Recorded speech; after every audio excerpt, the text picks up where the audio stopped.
محلية بالشوكولاتة والكراميل، شي حاجة روعة كتجي لذيذة بزاف.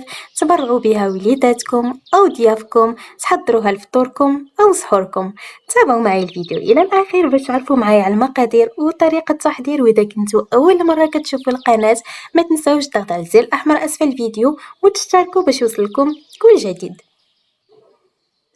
الطبقة الأولى، في واحد الكاسرولة غنوضع نصف لتر ديال الحليب، 3 المعالق كبار ديال سنيدة، والسكر دائما كيبقى على حسب الذوق ديالكم، 3 المعالق كبار ديال الفورس اولا ديال النشا اللي متوفر عندكم. غنوضع واحد 2 معالق كبار ديال الكوبيل اولا الكاكاو اللي كيكون هكا حلو، و2 معالق كبار ديال الكاكاو بودر اللي كيكون هكا خام يعني وكيكون مر.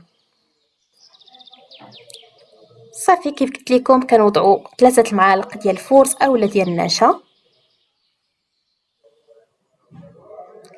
كنخلط الكل هكا على البارد باش كيتمزجوا ليا دوك المكونات كاملين، ومن بعد كنحطها على البوطه على واحد النار اللي تكون مهيله بزاف. دائما ملي نكون كنحضر هكا الكريمه اولا تحليه دائما نخدم على عافيه مهيله بزاف باش ما تحرقش وطيب لينا على خاطرها وتختار لينا على خاطرها.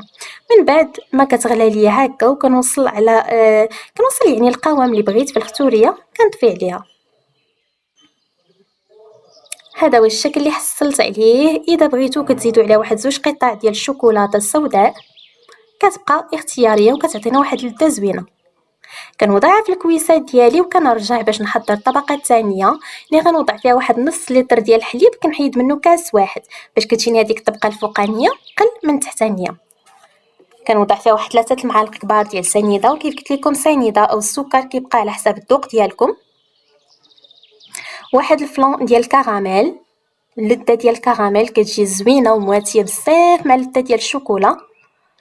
واحد 2 معالق ونص ديال الفورس اولا ديال النشا، وواحد رشيشه ديال القهوه سريعه الذوبان، تقريبا واحد راس معلقه ديال القهوه سريعه الذوبان. داك لوغو ديالها مع الكراميل ومع الشوكولا كيجي شي حاجه رائعه جدا. كنوضعهم تما بنفس الطريقه على واحد النهار مهيله بزاف حتى كتختار وكتعقد، وكنطفي عليها وكنضيف عليها واحد 3 القطع ديال الشوكولاته البيضاء. الكويسات ديالي من بعد ما وضعت فيهم الطبقه الاولى كيف كتشوفوا كتجي بحال داني ديال الشوكولا، واحد اللذه وواحد العقوديه زوينه بزاف. كنبدا نوضع هكايا بواحد المغرف. الطبقه الثانيه ديالي ديال الكراميل كنبقى هكا غادا بالتساوي بهذاك المغرف باش نعرف هذاك يعني يجيوني كلهم احجام متساويه، ما تجينيش كاس فيه يعني طبقه كثير على طبقه. على هاد الشكل هذا كنخليهم حتى كيبردوا هكا على برا، عاد كندخلهم الثلاجه يبردوا وكنقدموهم بالصحه والعافيه. كتقدروا تزوقوهم من الفوق باش ما بغيتو خطوط ديال صوص كراميل بقطع شوكولاته هكا بفيرميسيل كريم شانتيي، كيبقى لكم الاختيار على حسب الذوق ديالكم. كنتمنى ان شاء الله الديسير ديال اليومين لاعجابكم. ما تنساوش تجربوه وتخليو لي التعليقات ديالكم اسفل الفيديو. اذا عندكم اقتراحات للفيديوهات الجايه ما تنساوش تخليوها لي بالتعليقات، واذا حضرتوا الوصفه ما تنساوش تخليوها لي الصور ديالها في الانستغرام، غتلقاو الرابط اسفل الفيديو. السلام عليكم، الى فيديو قادم ان شاء الله.